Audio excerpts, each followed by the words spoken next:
Ya, mulai dari video ini kita akan mulai bicara tentang deskriptif statistik. Jadi bagaimana kita menggunakan statistik untuk mendeskripsikan data. Dan mulai ada video ini saya akan bicara tentang central tendency. Jadi bagaimana kita menjelaskan titik tengah dari suatu data. Nah, misalnya saya punya data seperti ini. Saya punya 10 siswa dalam satu kelas, dan ini adalah berat badan daripada keseluruh 10 siswa tersebut dalam kelas saya. Nah, saya akan menjelaskan data ini. Saya menjelaskan data ini bagaimana? Saya tidak mungkin sebutkan satu-satu. Saya menjelaskan semuanya. Tentunya Anda punya pemikiran, cara paling gampang menjelaskan data ini adalah sebut saja rata-ratanya. Betul. Jadi, pertama kita menghitung rata-ratanya, atau yang biasanya dalam bahasa Inggris disebut mean atau average. Caranya bagaimana? Kita jumlahkan semua data ini. Jumlahkan, karena ada 10 anak, kita bagi 10. Dapat 39,8 kg. Jadi, kalau saya diminta menjelaskan berat badan siswa dalam kelas ini, saya bisa, berat badan siswa dalam kelas tersebut rata-ratanya adalah 39,8 kg. Sudah cukup untuk menjelaskan berat badan siswa dalam kelas tersebut. 39,8 kg rata-ratanya. Oke, tapi ada cara lain untuk kita jelaskan. Ada juga kita bisa jelaskan dengan median. Median itu apa? Median itu adalah titik tengah. Jadi kalau ada 10 data ini, 10 ini saya susun dari yang terkecil ke terbesar. Jadi terkecil 29, kemudian 31, kemudian ada 35, kemudian ada 39, ada lagi 39, ada 2 kali, ada 40, dan seterusnya. Saya susun sampai yang tertinggi adalah yang 52 ini. Saya susun dari terendah sampai tertinggi, kemudian saya cari titik tengahnya. Nah, karena ini ada 10 data, titik tengahnya ada di data ke-9, antara data ke-5 dan data ke-6. Jadi data pertama, kedua, ketiga, keempat, ke-5, ke-6, ini titik tengahnya, 5,5. Karena ini 39, ini 40, titik tengahnya ada di 39,5. 39 tambah 40 bagi 2, gitu ya. Maka saya sebut mediannya adalah 39,5 kg. Saya bisa menggunakan median ini untuk menjelaskan data ini. Jadi, orang tanya, berapa berat badan siswa di kelas tersebut? Berat badan siswa di kelas tersebut mediannya ada di 39,5 kg. Itu juga menunjukkan titik tengah, center tendensinya, kecenderungan tengahnya. Ada cara lain lagi adalah kita menggunakan modulus, atau bahasa Inggrisnya mode. Modulus itu apa? Data yang paling sering muncul. Yang paling sering muncul adalah 39. Yang lain muncul cuma sekali-sekali, yang muncul 2 kali 39. Maka saya sebut modulusnya adalah 39 kg. Ini juga bisa menjelaskan tentang data. Jadi yang paling banyak anak-anak di kelas itu paling banyak ada 2 anak yang beratnya 39 kg. Itu yang menjadi referensi saya untuk menjelaskan data ini. Cuma modulus ini tidak mesti selalu ada. Kadang-kadang kalau semua beratnya beda-beda, maka modulusnya tidak ada. Atau ada lebih dari satu yang jenis yang punya berat yang banyak. Misalnya 39 ada 2, misalnya 43 juga ada 2, maka modulusnya juga tidak ada. Jadi inilah 3 cara kita menjelaskan tentang kecenderungan tengah, center tendency dari suatu kelompok data. Nah, Anda bertanya, mana yang lebih baik? Kita jelaskan dengan rata-rata atau median? Atau dengan modus? Saya berikan contoh lain, gitu ya. Ini kelasnya hampir sama, cuma kebetulan anak yang keempat ini obesitas. Beratnya sangat berat, 105 kg. Wah, berat sekali. Apa yang terjadi ketika saya hitung rata-rata? Ini kelasnya sama dengan tadi, kecuali yang keempat ini beratnya 105 kg. Begitu saya hitung rata-rata, Anda lihat 45,1 kg. Sedangkan mediannya tetap, karena 105-nya ada di sini. Kalau saya urutkan dari yang terkecil sampai terbesar, ini dia terbesar sih, tapi tidak ada pengaruhnya. Titik tengahnya tetap 39,5. Modusnya juga tetap 39. Oke, sekarang kalau saya minta Anda untuk menjelaskan central tendency, apakah Anda bilang, misalnya orang tanya, berat badan anak-anak di kelas itu berapa ya? Saya bilang, rata-ratanya 45,1 kg. Saya rasa saya tidak akan pakai cara itu, karena 45,1 kg ini lebih berat dari 8 anak, gitu ya. Wah, ini tidak, karena ada satu yang obesitas, gitu ya. Kita pakai angka ini akan menyesatkan. Orang pikir, wah berat-berat ya anak di situ, sekitar 45,1, padahal tidak. Mereka ada di sekitar 39 saja. Maka, kalau ada data ekstrim seperti ini, saya lebih baik pakai median. Saya bilang, kelas itu mediannya 39,5. Median tidak terpengaruh oleh ada 1-2 anak yang beratnya ekstrim, seperti ini. Yang beratnya ekstrim tidak mempengaruhi. Mean atau rata-rata sangat terpengaruh jika ada yang ekstrim. Jadi kapan Anda pakai median, kapan Anda pakai mean atau rata-rata, tergantung dari ada tidaknya yang ekstrim seperti ini. Jadi Anda sudah tahu ini sudah sejak SMA mungkin ya, Anda belajar tentang mean, median, dan modus. Rata-rata atau mean itu caranya kita jumlahkan semua XI, jadi X1, X2, X3. Kalau data itu saya sebut X ya. Sebanyak 10 biji kita jumlah semua bagi dengan jumlah data. Begitu ya. Jadi tadi yang di sini saya jumlahkan X1, X2, X3, X4, X5 dan seterusnya dibagi jumlah data. Itu rata-rata atau mean yang Anda sudah tahu.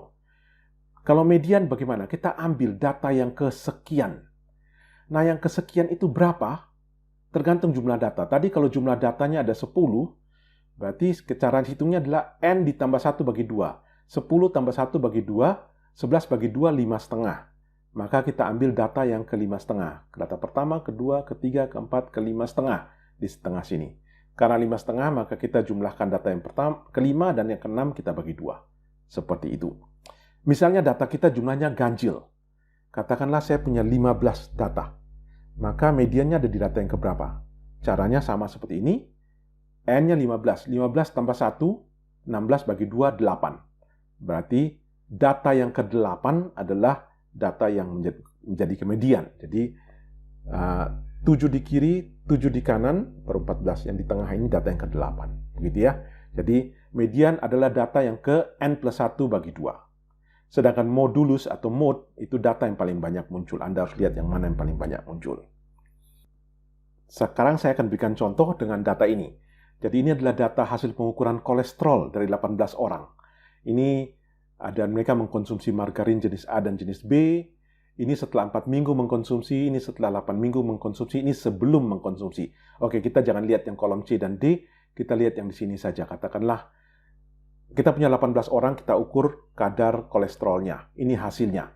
Sekarang kita mau tahu berapa, kita mau menjelaskan data ini. Center tendensinya, titik tengahnya di mana. Saya bisa pakai cara menghitung rata-ratanya. Jadi sekarang saya hitung jumlah dulu. Jumlah dari semua data ini adalah 18 orang. Oke, jumlahnya 115,34. Rata-rata berarti sama dengan ini dibagi 18. Oke, inilah rata-ratanya. Nah, tentunya di Excel sudah ada fungsi untuk menghitung rata-rata dengan cara sama dengan average. Average dari, nah ini saya buat semua. Ting.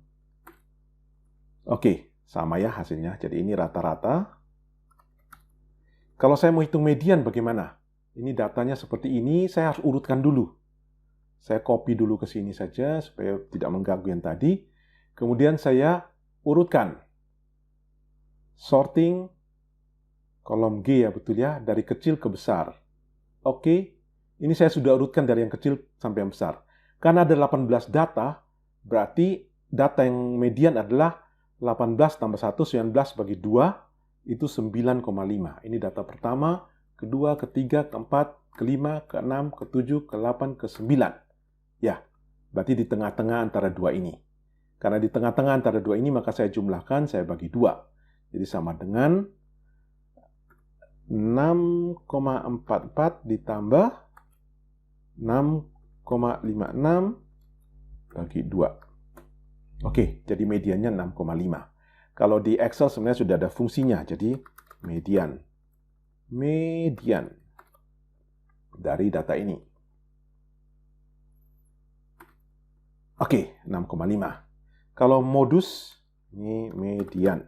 Kalau modus, ini juga sudah ada sebenarnya di Excel, yaitu mode. Mode, gitu ya.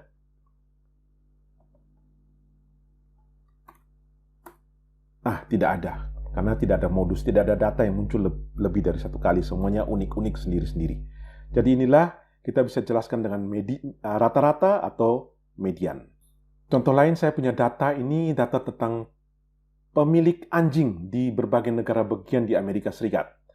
Ini adalah persentase rumah yang memiliki anjing. Jadi misalnya di Alabama ada 1.828 rumah, ini ada 1.088 rumah yang memiliki anjing.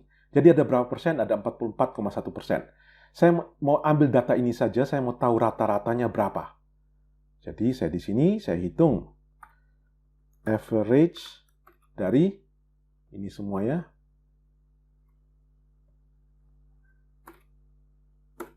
Nah, saya dapat rata-rata 37%. Dari semua negara bagian di Amerika Serikat, ada rata-rata 37% kepemilikan, 37% rumah yang memiliki anjing. Itu kalau rata-rata. Kalau saya mau pakai median, sama juga saya hitung pakai median. Oops.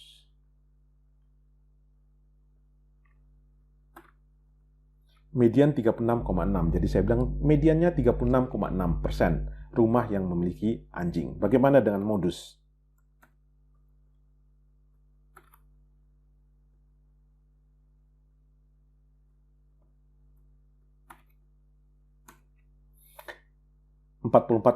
Tentunya modus tidak bisa menjelaskan di sini karena tidak terlalu konsisten. Yang lebih konsisten ini, Anda bisa memilih menjelaskan dengan menggunakan rata-rata atau menggunakan median. Jadi Anda bisa katakan rata-rata 37% rumah di berbagai negara bagian di Amerika Serikat memiliki anjing. Atau Anda bisa bilang median titik tengah ya sekitar 36,6 rumah di Amerika Serikat di setiap negara bagian di Amerika memiliki anjing.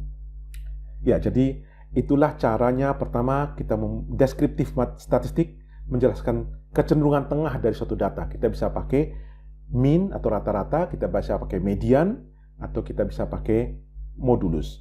Bedanya antara mean dan median adalah median lebih tahan terhadap kalau ada data yang terlalu ekstrim.